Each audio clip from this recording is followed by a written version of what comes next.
अगर मैं मैथमेटिक्स की बात करूं तो मैथमेटिक्स में ये मोस्ट लव्ड 10 चैप्टर्स हैं। जेई एडवांस के सबसे लाडले, सबसे दुलारे, सबसे प्यारे 10 चैप्टर्स हैं, जहां से हम लोग 24 क्वेश्चंस, कितने questions my dear friend, 24 questions out of 36 questions की बात करते हैं। 24 questions out of 36 questions. Paper 1 paper 2 में पहले 2016 15 17 में 20 क्वेश्चंस भी आए हैं, 40 क्वेश्चंस आते थे, लेकिन अभी जो पैटर्न है वो लगभग 18 क्वेश्चंस, 17 18 19 के बीच में क्वेश्चंस आते हैं, depending on the length of questions, right. JEE advance जो भी आईआईटी कंडक्ट करती है वो इन चीजों का ध्यान रखते हैं कि अगर लेंदी पेपर है तो कई बार 17 क्वेश्चंस भी करते हुए देखा गया है।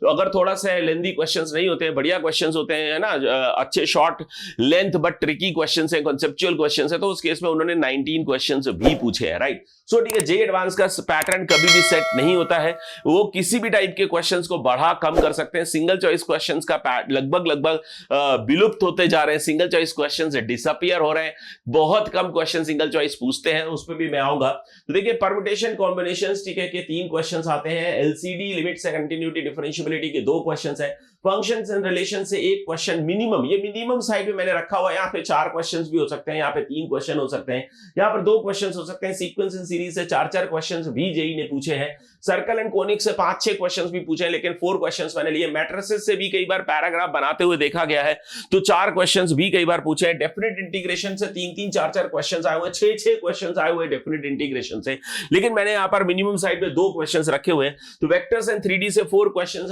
7 क्वेश्चंस आए थे 2018 में, और 2015 में भी 6 क्वेश्चंस आए थे, तो इसलिए ठीक है कई बार, और 2022 में भी थोड़े से ज्यादा क्वेश्चंस थे, 5 क्वेश्चंस थे, तो ऐसे करके ठीक है कई बार वेक्टर्स एंड 3D से ठीक है 4 से ज्यादा क्वेश्चन, लेकिन मिनिमम 4 तो पूछते ही पूछते हैं, राइट। तो एओडी से 3 क्वेश्चंस, तो ऐसे अगर आप इनका टोटल करोगे तो ये 24 क्वेश्चंस आएंगे, राइट। अब इसके बाद अगर अपन ठीक है मैथ्स के ठीक है ब्रांचेस की अगर मैं बात करूं तो मैथ्स में ठीक है माय डियर फ्रेंड 5 ब्रांचेस है, राइट। तो अलजेब्रा, ठीक है, calculus, coordinate, trigo and vectors and 3D, right. तो ये अगर मैं ठीक है 5 ब्रांचेस की बात करूं तो देखो ट्रिग्नोमेट्री में जो एक चैप्टर होता है, देखो यहां पर एनालाइज करते हैं, थोड़ा सा मैथ्स की प्रिपरेशन को एनालाइज करते हैं। तो ये तो मैंने आपको बता दिया कि अगर ये टॉप 10 चैप्टर्स आप कर लेते हो तो 33% चैप्टर्स से 66% का कवरेज होगा। तो 66% कवरेज, 24 मार्क्स की जो कहानी है वो टॉप 10 चैप्टर्स से कवर हो जाती है। एक आध चैप्टर्स एक्स्ट्रा हो सकते हैं। परम्यूटेशन में आपको अगर फॉर्मूला पता है तो काम बन जाता है। मेन प्रोबेबिलिटी से क्वेश्चंस आते हैं, वो भी बेस थ्योरम से क्वेश्चंस आते हैं, कंडीशनल प्रोबेबिलिटी से क्वेश्चंस आते हैं, राइट। सो ठीक है, देखो अलजेब्रा और कैलकुलस ऑलमोस्ट इक्वल आता है, ऑलमोस्ट इक्वल आता है, 30% आता है। कोऑर्डिनेट से भी ठीक है लगभग 4 क्वेश्चंस आ जाते हैं आउट ऑफ 36, ठीक है 4 से 5 क्वेश्चंस आ जाते हैं, तो ये भी लगभग 21% हो जाता है। वेक्टर्स एंड 3D ठीक है लगभग 10 से 12% कवर करता है। और ट्रिग्नोमेट्री में आईटीएफ जो है, आईटीएफ को अपन ने कैलकुलस में डाल दिया है, और ट्रिग्नोमेट्रिक जो फेज 1 है जिसको अपन कंपाउंड एंगल्स या ट्रिग्नोमेट्रिक रेशियोज एंड आइडेंटिटीज बोलते हैं, वहां से अगर बहुत डिफिकल्ट क्वेश्चन आता है तो बनता नहीं है।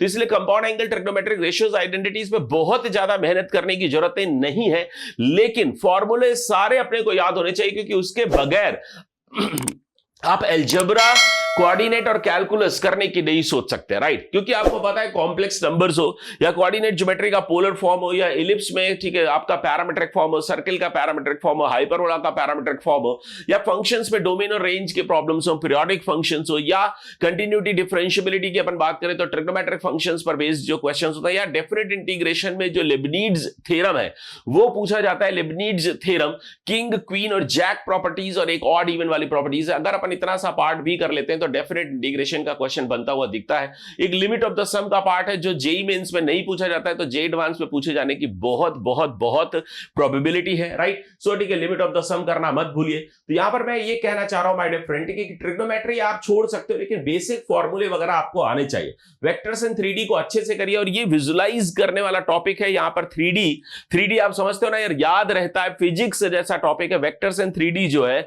ये विजुलाइजेशन पर बेस्ड टॉपिक है, इसलिए भी जेई एडवांस्ड इससे ज्यादा क्वेश्चंस पूछता है, क्योंकि इससे बच्चे का थॉट प्रोसेस कितना डेवलप्ड है ये पता चलता है, वो विजुअलाइजेशन उसका कितना शार्प है, कितना साउंड है ये पता चलता है। और वहां से वेक्टर्स इन 3D पे अगर वो क्वेश्चन कर पाता है तो उसको एक अच्छा प्रॉब्लम सॉल्वर माना जा सकता है, एक अच्छा एप्लीकेशन वाला बच्चा माना जा सकता है, राइट। तो वहां पर ठीक। और इसी तरह से जो डेफिनेट इंटीग्रेशन है, डेफिनेट इंटीग्रेशन में भी बच्चों की पकड़ थोड़ी सी कम होती है, इनडेफिनेट में ज्यादा होती है, इसलिए इनडेफिनेट से जेई कम पूछता है, डेफिनेट से ज्यादा पूछता है। तो देखो, और दूसरा देखो अलजेब्रा की अगर मैं बात करूं तो अलजेब्रा बहुत ब्यूटीफुल पार्ट है, क्योंकि इसमें एक चैप्टर का दूसरे चैप्टर से कोई लेना देना नहीं है। जैसे कॉम्प्लेक्स नंबर है, अगर आप छोड़ देते हो तो उससे कोई फर्क नहीं पड़ता है, quadratic equations, sequence and progression, matrices and determinants, PNC and probability, binomial, जितने भी चैप्टर्स हैं उनका एक दूसरे से कोई कनेक्शन नहीं है।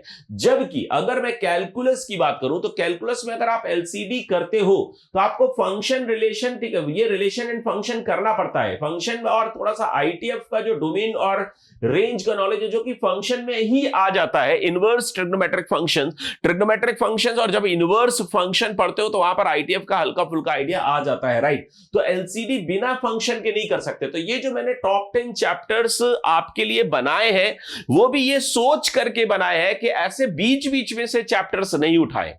मेरी बात समझिएगा।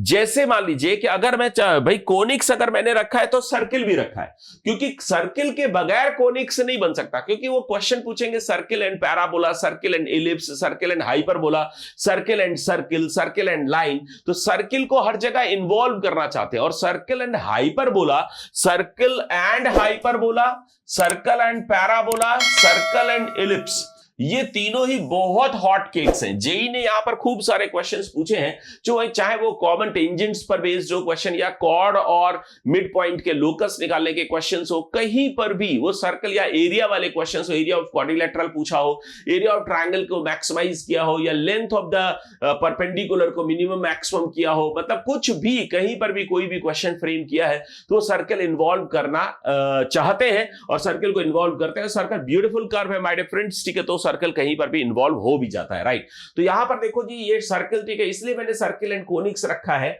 ऐसे मैंने चैप्टर्स को सिलेक्ट किया है कि आपका जो सेट है वो कंप्लीट हो जाए। ऐसा ना हो कि भाई एक चैप्टर मैंने रख दिया, उसको कंप्लीट करने के लिए दूसरा चैप्टर भी आपको करना पड़ रहा है, जो कि इन टॉप 10 चैप्टर्स में है ही नहीं। तो डिफरेंशियल कैलकुलस मैंने ऑलमोस्ट पूरा रखा है। चेक करिए कि भाई फंक्शन भी रखा है, एलसीडी भी रखा है और एओडी भी रखा है।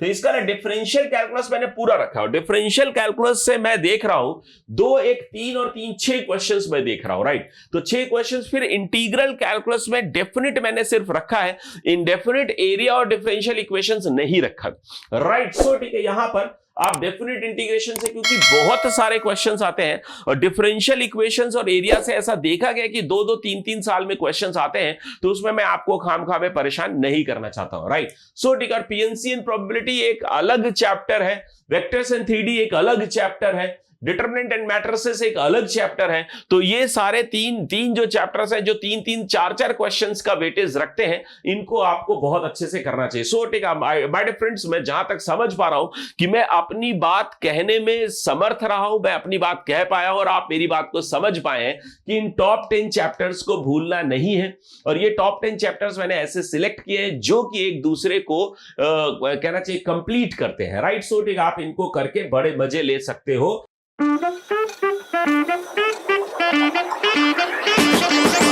Thank you.